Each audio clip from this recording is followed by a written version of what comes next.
The following is a project of our nonprofit newsroom. Support Midcoast Morning and local community-centered journalism today by signing up to be a monthly sustaining donor at chly.ca/donate. It doesn't take much money to support local news. Hello and welcome to Midcoast Morning. I'm Joe Pugh. Freshwater fisheries are adding thousands of trout to lakes all around the island for the benefit of anglers. Here's Tristan Robbins, hatchery manager at the Vancouver Island Trout Hatchery in Duncan. All the fish we release are actually what we call a triploid. So they're non-reproductive fish. They're being put in solely to be caught by anglers.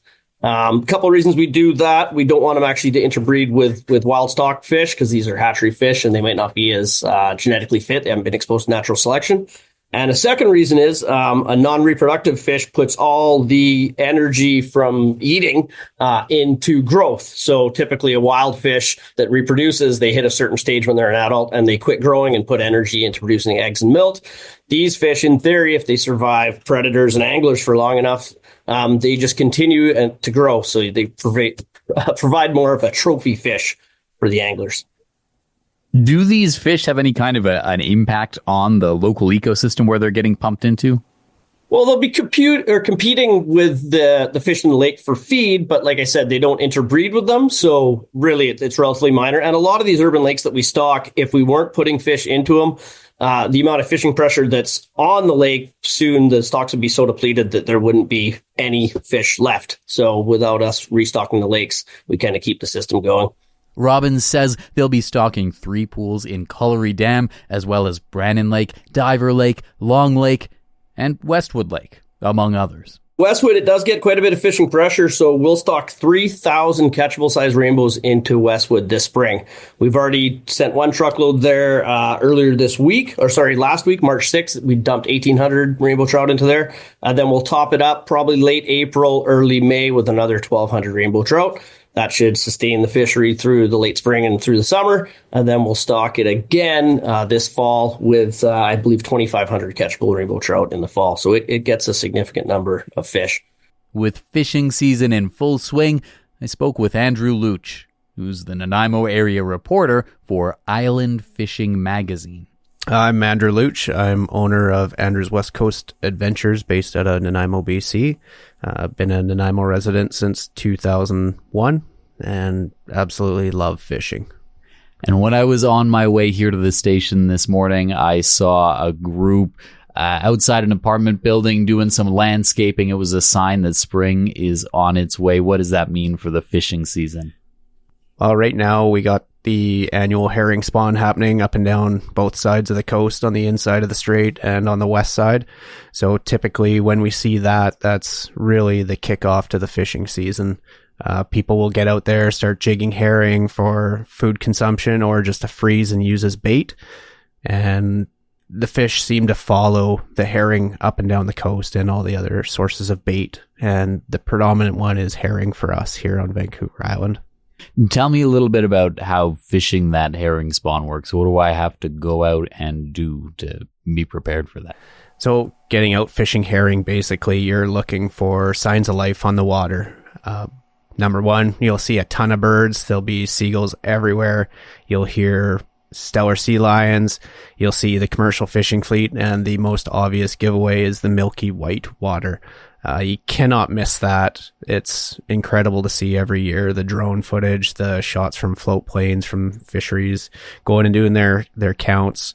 It's a true sign that spring's here and better weather's on the way and the fishing season's pretty much taking off. How do I get in on that and fight off the seagulls and the sea lions? Is it like easier to catch during the herring spawn than if I were to just go out on some random summer's day with my rod? Oh, 100%. So fishing for herring, you can go up to French Creek Marina and they have a breakwater and you'll see lots of people standing there casting a little device called a sabiki jig.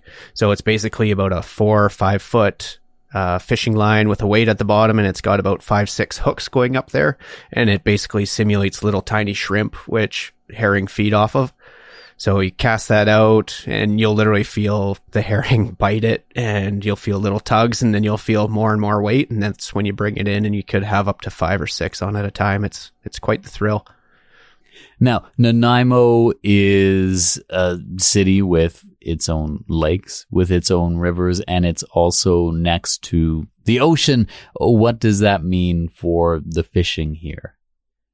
Fishing in Nanaimo can be really awesome. Our season really picks up, I'd say April, May. The bigger fish show up later in the summer, as we're fairly close to the Fraser River, Cowichan River, Nanaimo River, even up Big Qualicum, Little Qualicum rivers. Most of those rivers have really good established hatcheries on them. So there's always going to be fair returns of fish coming back. April, it's not uncommon to get into 20 to 30 fish days in a 5-hour period out front of Nanaimo, and you don't have to go very far. So basically getting out just out of Departure Bay to the Fingers, dropping your downriggers down to anywhere between 130 to 200 feet. You find a few fish in that water column and you just stay there. You target that specific area because that's where they're holding, and you could be in for a really arm-wrenching day. We talked about the herring spawn already. What else am I going to be able to catch around here? So Nanaimo's obviously got good abundance of salmon around it. Coho salmon typically opens June 1st, and you're allowed to retain 2 hatchery coho per licensed person on the vessel. And then past regulations, Chinook is typically closed till July 15th. And then there's a slot size, so you're allowed to retain 1, and it has to be smaller than 80 centimeters, I believe. But that can change. You always have to be updated on the regulations at the time because they can change overnight.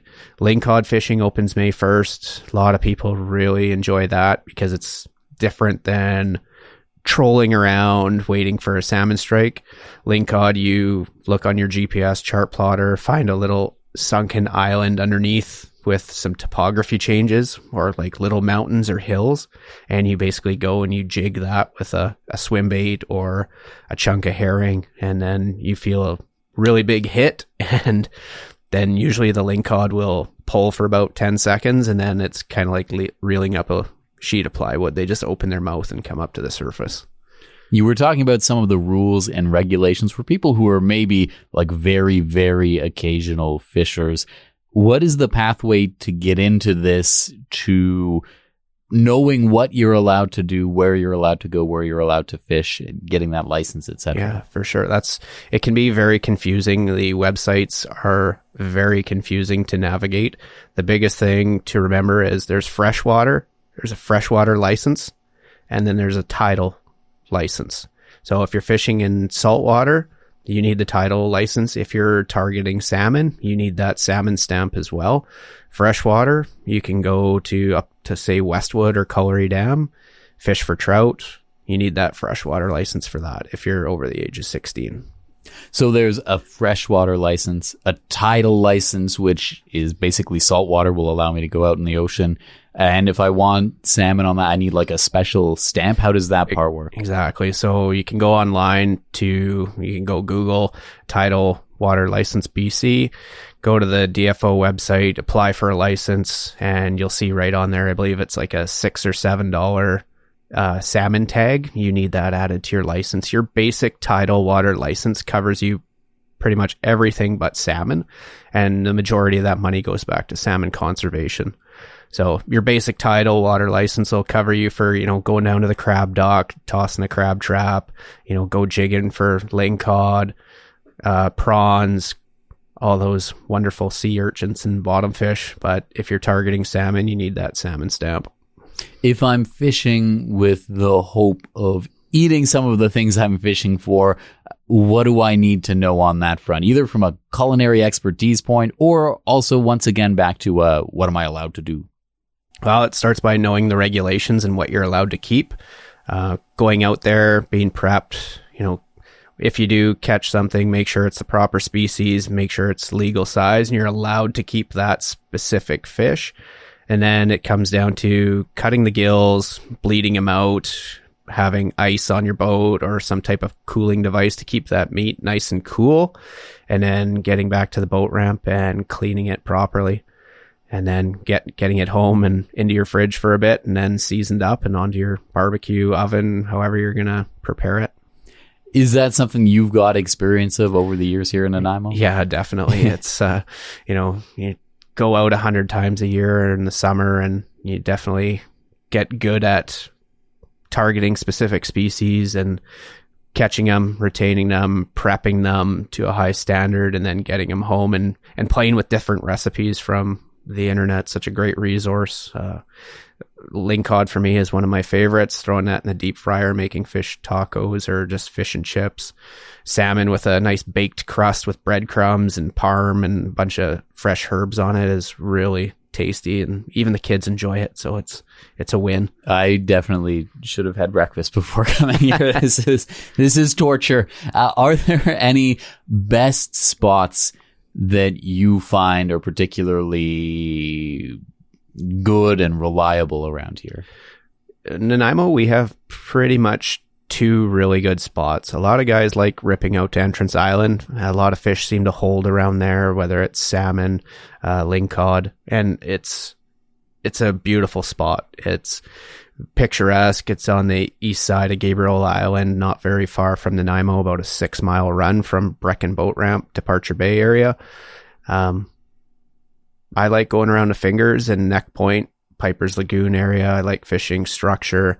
So it's some days Entrance is on, so you make that run and you luck out, and sometimes the Fingers and Neck Point and Pipers, that area is on. So it all depends on where the fish are at the time, because they are always moving. They're not sitting still. They're avoiding predators, whales, seals, fishermen, and they're always on the move. It's very rare that they're sitting stagnant, not moving. And if they do, they're getting picked off by those predators.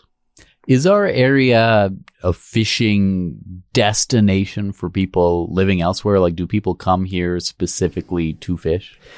I wouldn't say it's one of the top spots on Vancouver Island to come fish. I believe the West Coast kind of has that niche of getting out, going 25 miles offshore, getting that true West Coast experience. But Nanaimo has many plus attributes. I feel we don't get the swells that the West Coast does. So if you're seasick or get seasick very easy, Nanaimo doesn't get the big 10-foot swells. We get a little bit of chop. It's fairly safe. It doesn't get super duper windy, and if it does, you just stay off the water. But it's not the Port Alberni or the Campbell Rivers or the Rivers Inlet or Queen Charlotte Islands, Port Hardy area. Those areas are known and like targeted for fishing. If you're a hardcore fisherman, you know those areas. You've heard about them.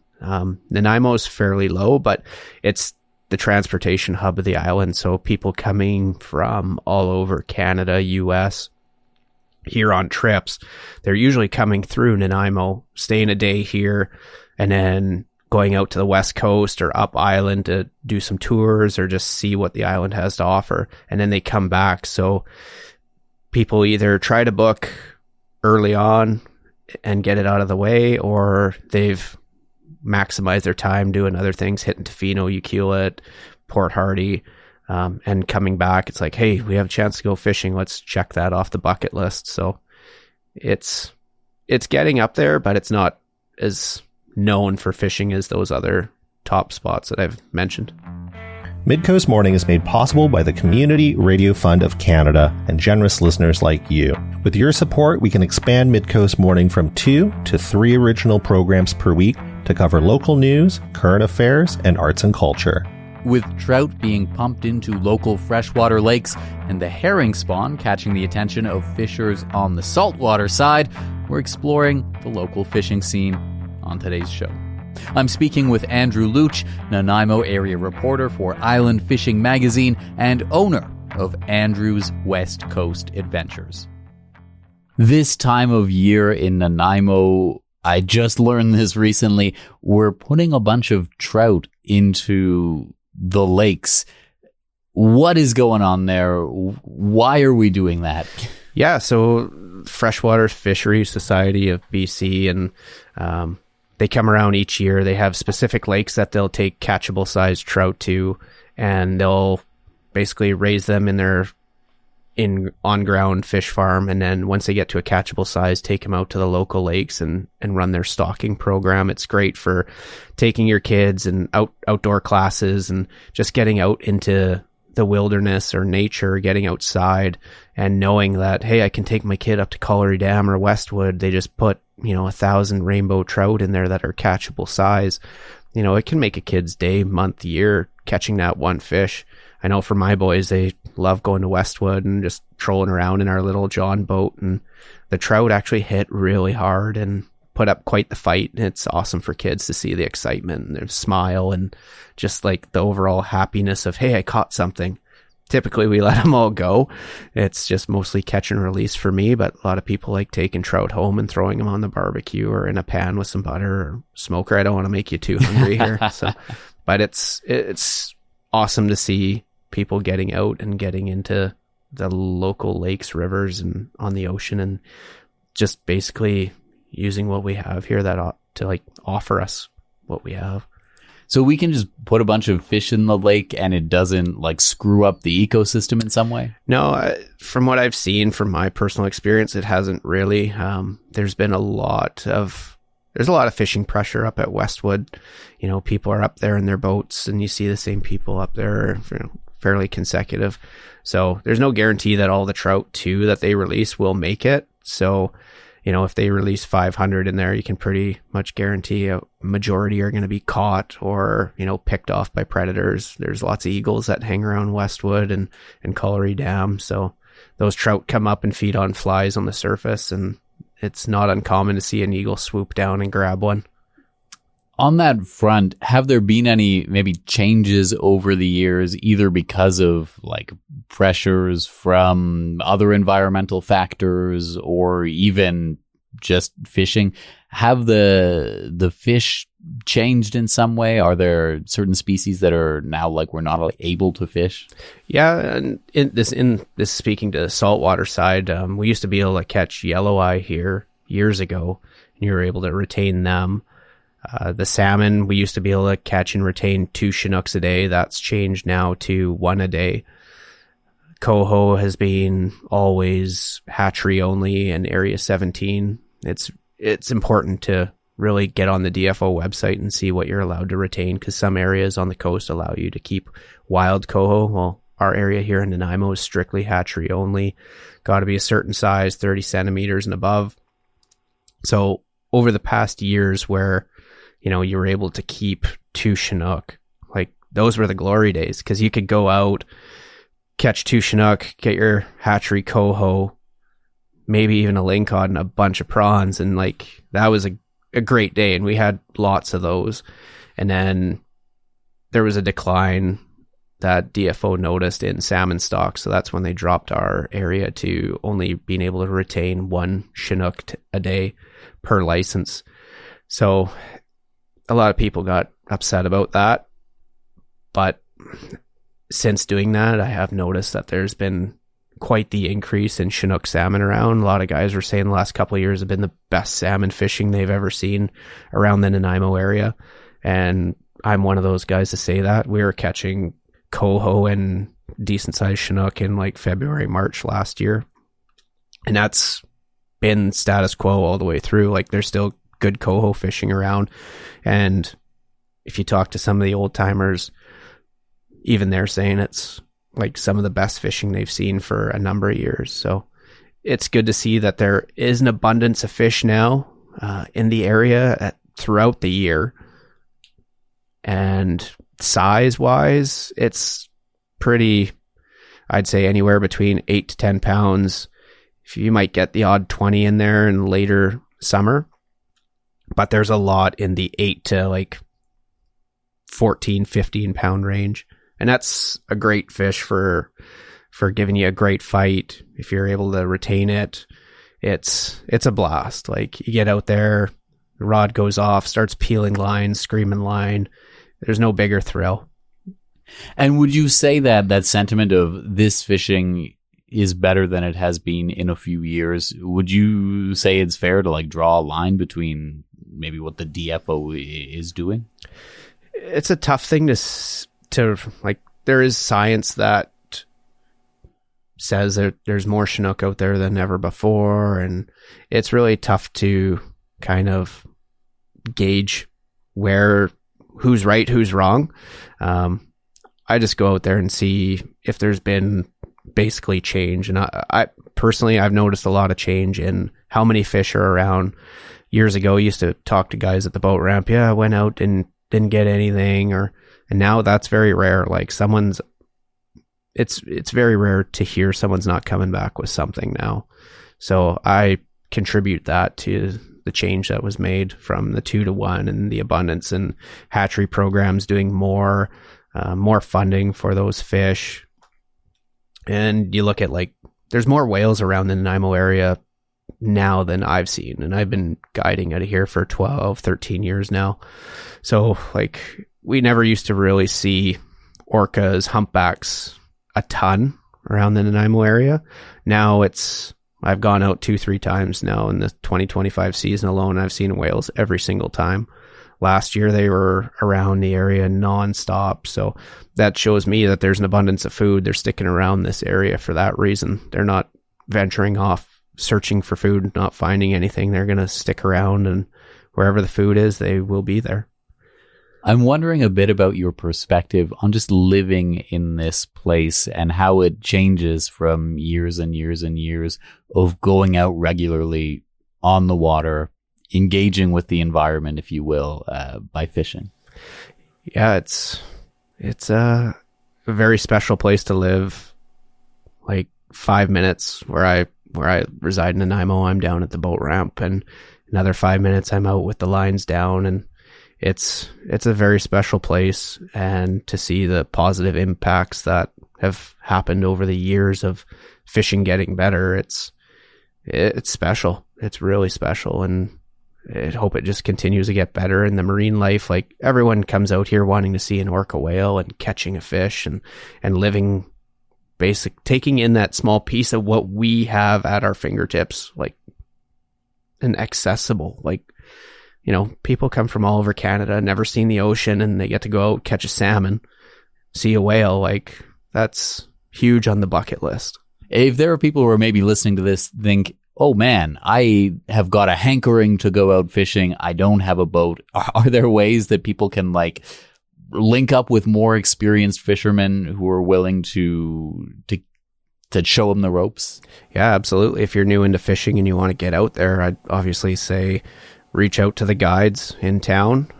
Myself, I'm one of them. If you want to go out, I enjoy teaching the fishing aspect. I think it's something that you get taught, you can use for your entire life, right? So if you're hesitant and you're not sure, like I've taken many people out who have just bought boats, getting into fishing now, like, what do we need? They usually call and I'll give them a list of things they need, and then we'll meet up at the boat ramp, go out for a few hours. I'll show them like a tutorial on this is what you do, this is how you set it up, here's the speed you want to go, this is how you use a downrigger, here's how you use your navigation equipment, you know, here's some things to look out for in the water, this is what this buoy means. Like, it's a life skill of teaching. Is it still really analog feeling? I'm just thinking about all of the, at least in the news world, all of the technology and the development of artificial intelligence, et cetera, et cetera, et cetera. And when I've been having this conversation with you, I haven't thought of any of that for a second. I just think of like being out on the water, you have a fishing rod, things are very calm. Is that true? Is that what it's like? Yeah, I love being out there. I have a stereo on board, usually playing some tunes, but there's nothing better than just kind of just trolling around, sound of your small little kicker, and then basically waiting to hear the rod start screaming and the reel start screaming, and, you know, being out there hearing the whales come up and do their blowhole thing. Like, there's nothing better. Peace and quiet, getting away from the traffic in town, and, you know, it's a very relaxing feeling just being out on the water, especially in the summer when, you know, it's light out till 10 o'clock at night, and you can be out in the middle of the strait off the fingers and watch that sun dip down way up north. It's a awesome feeling. Is there anything else you think it's important to share with people about the fishing scene in Nanaimo this time of year, or any? Yeah, the fishing scene, like, this is a important time of the year for the Nanaimo fishing scene. Like, as you mentioned, the lakes are getting stocked with trout. You know, the days are getting nicer. People are starting to get the boats untarped and run up, and everyone's ready for the season to really kick off. But yeah, it's just make sure all your stuff's working, be safe, check all your gear, make sure you have a fire extinguisher. Safety is an important part of being out on the water. You don't want to have to call for help. You know, go down to your local stores, get some new tackle, new line, get ready, and just enjoy it. Go out and have fun. Big important thing is, like, the tidal water licenses do expire here at the end of the month.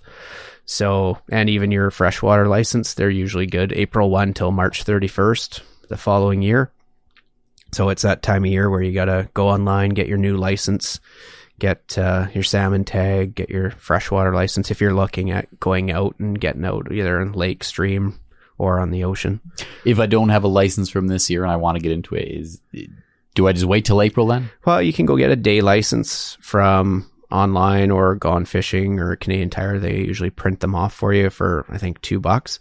But they have a 1 day, a 3 day, or a year. Obviously, living here, I utilize the 1 year. But a lot of guests, I put them in contact and say, okay, yeah, here's the day, what we'll go. Weather looks great. Night before, they go online, get their 1 day for the next day, and print it off and bring it with them. And then, yeah, the rest is history. Andrew Luch is Nanaimo area reporter for Island Fishing Magazine and the owner of Andrew's West Coast Adventures. That's our show for the day. Thank you for joining me. I'm Joe Pugh, host and producer of Midcoast Morning. Jesse Woodward is our executive producer, and RB Frew is our technical advisor. You can sign up for CHLY's newsletter at chly.ca/subscribe for updates from our nonprofit newsroom. Our theme song is First One by local Nanaimo band Waste Management. If you have a story you'd like us to cover, email us at news@chly.ca. That's all for now. I'll talk to you on another Midcoast Morning. Midcoast Morning would not be possible without the funding of the Community Radio Fund of Canada's Radio Meters program and listeners like you. Midcoast Morning is a project of CHLY's nonprofit newsroom. Support nonprofit journalism in Nanaimo and on the Salish Sea today by becoming a monthly sustaining donor at $5 or more per month. Support the program at chly.ca/donate. Finally, this program acknowledges and gives thanks to the Nanaimo First Nation as we broadcast and podcast from their traditional territory. Thanks for listening.